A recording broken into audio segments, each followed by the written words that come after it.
며칠 전에 제 신문을 보니까 안전진단 없이도 오래되면 재건축하겠다. 네, 맞아요. 그리고 난 다음에 1월 달에 이 재개발 재건축과 관련된 규제 완화를 발표하겠다. 네. 이 내용이 신문 기사에 나왔어요. 네네네. 아마 이 방송이 나갈 때쯤은 발표가 됐는지는 잘 모르겠는데 정부가 도대체 왜 재건축 재개발 그 규제 완화를 하려고 하는 걸까요? 요거는 어디까지는 제 개인적인 생각이니까 그냥 네. 참고로만 들어봐 주시면 좋을 것 같고요.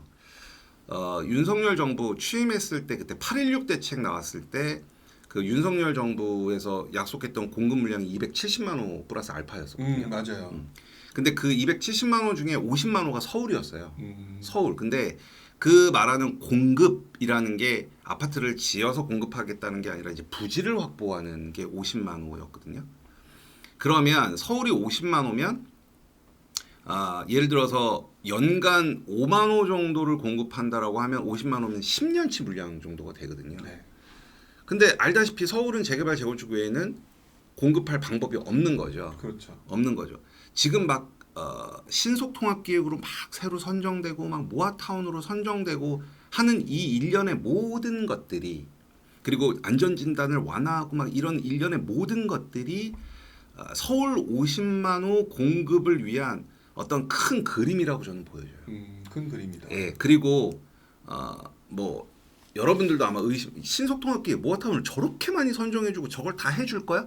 물론 주민들이 반대하면 안 해주겠죠. 주민들이 반대하면 안 해준다. 하지만 어떤 주민들의 반대가 없으면 저는 지금 그렇게 극초기 재개발로 선정되는 애들이 앞으로 서울 50만 호 공급의 10년치 물량을 차근차근 서울시에서 스텝 바이 스텝으로 진행해 나갈 개발 후보지다. 전 이렇게 접근을 하고 있거든요. 네.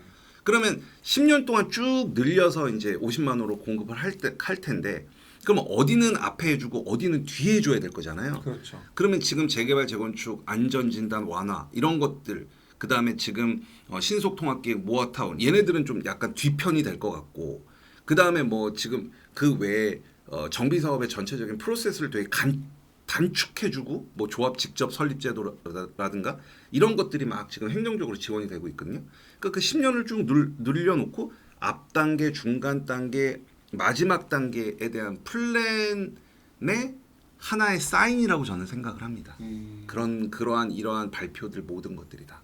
재개발 재건축을 꾸준히 지켜봐야 된다라는 점은 시대적인 분위기상으로도 네. 이게 계속 진행될 수밖에 없다. 네, 맞아요. 저는 그렇게 생각해요. 자, 그러면 얘기를 들어보면 재개발 재건축 공부를 안 할 수 없는 것 같아. 하셔야 돼요. 진짜 하셔야 네. 돼요. 이제. 이 초보자분들 어떤 식으로 공부하는 게 가장 좋을까요? 저는 특히 재개발, 재건축은 사실 좀 쉬워요. 재건축은 쉽고 특히 재개발 같은 경우는 상대적으로 소액으로 투자를 할 수 있는 최고의 방법이고 사실 주택으로 투자할 수 있는 레벨에 저는 가장 고수 단계라고 저는 보고 있거든요. 네. 그러다 보니까 사실 쉬운 공부는 아니에요. 그래서 저는 그냥 개인적으로 뭐 유튜브나 책으로 공부하는 데에는 분명히 한계가 있다라고 보고요. 막 유튜브 보고 책 네. 보시고 뭐 신문 잡지 보시고 해서 너무 빙 돌아가지 마시고요. 그냥 저한테 와서 6주 동안 올인하시면 그냥 그걸로 끝입니다. 저는 원래 이렇게 말 못하거든요. 그런데 너무 자신 있게 얘기하셔. 저는 자신 있어요. 저도 유튜브를 찍고 이 내용도 유튜브로 나가긴 하겠지만 유튜브에서 사실 말도 안 되는 얘기들이 많이 나오잖아요. 많아요. 특히 재개발 재건축. 말도 안 되는 얘기들이 너무 많고 분위기 띄우려고 하는 맞아요. 그런 것들도 많기 때문에 제가 재개발 재건축을 얘기하는 건 예를 들어서 막 그 분양 자격, 뭐 흔히들 우리 물딱지라는 얘기 많이 하잖아요. 네. 그 막 잘못된 영상들도 전 보거든요. 그러면 이제 그런 거 볼 때마다 깜짝깜짝 놀라죠. 이렇게 얘기해서 피해 보는 사람이 생기면 어떡하나. 그쵸. 네, 그래서 그렇게 아무래도 한계가 있고 그다음에 이렇게 그 조각조각 난 지식들을 모아서 본인이 해석해서 접근하기에는 정말 어려움이 있으니까 뭐 수익 분석이면 수익 분석, 임장 방법이면 임장 방법, 법률 해석, 분양 자격 분석 뭐 이런 거를 제가 완스톱에 다 끝내드리니까 그냥 저한테 오시는 게 제일 좋을 것 같아요. 지금 같은 경우는 초보자분들 얘기를 했어요. 이제는 반대로 그런 거 잘 모르고 그냥 누가 괜찮다라고 해서 되게 많이 샀어. 더더구나 비싼 가격 주고 샀는데 네. 지금 많이 떨어졌어. 많이 따라요. 근데 지금 되게 많이 꼬여 있어. 꼬여 이런 있어. 분들도 되게 있을 것 같아요. 네. 그러니까 되게 고민이 지금 많은 분들, 다주택자분들 중에서도 분명히 있을 것 같다는 생각이 드는데 네. 이분들은 여전히 보유하는 게 맞을까요? 아니면 파는 게 맞을까요?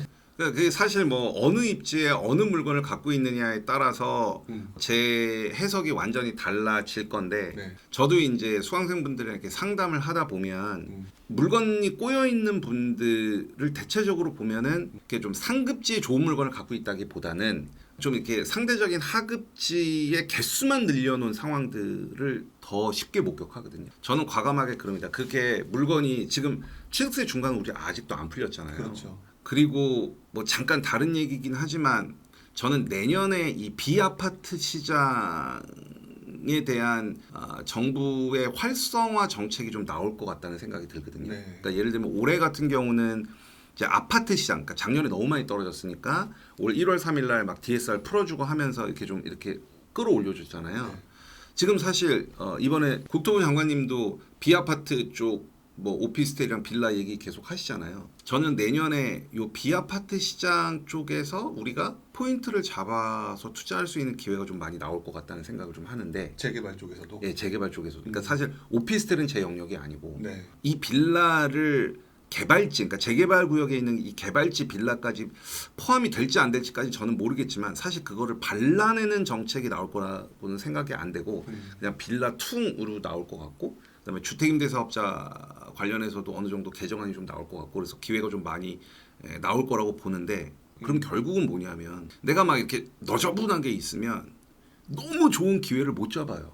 취득세 때문에. 그래서 저는 정말 가슴 아프겠지만 그런 분들한테는 다음에 제도약을 위해서 정리를 하라고 말씀드려요. 근데 막상 그거를 손실을 확정시키면서 매도를 한다는 게 참 쉬운 일은 아니거든요. 그렇죠. 쉬운 일은 아닌데 여러분들께서 좀 그런 생각을 하셔야 될 것 같아요. 그러니까 더 좋은 기회를 잡기 위해서는 어느 정도 뭐 희생이 따라야 되고, 그다음에 그런 투자로 인해서 얻어가고 배운 게 있다라고 하면 그 자체로서도 의미가 있지 않나. 약간 이제 비슷한 질문이긴 한데 지방 재개발 투자 물건들에 가지고 계신 분들이 있을 것 같아요. 그분들 같은 경우는 어떻게 행동하는 게 좋을까요? 사실 지방 재개발 재건축 물건은 사실 저도 갖고 있고요. 저도 지난 상승장에서 좀 투자를 했는데 제 스탠스가 조금 바뀐 건 뭐냐면, 그러니까 그런 것 같아요. 이 부동산 투자는 본질에 입각해서 보면은 실패 확률이 줄어드는 것 같아요. 말씀드렸다시피 재개발 재건축은 아파트를 판매하는 사업인 거잖아요. 그렇죠.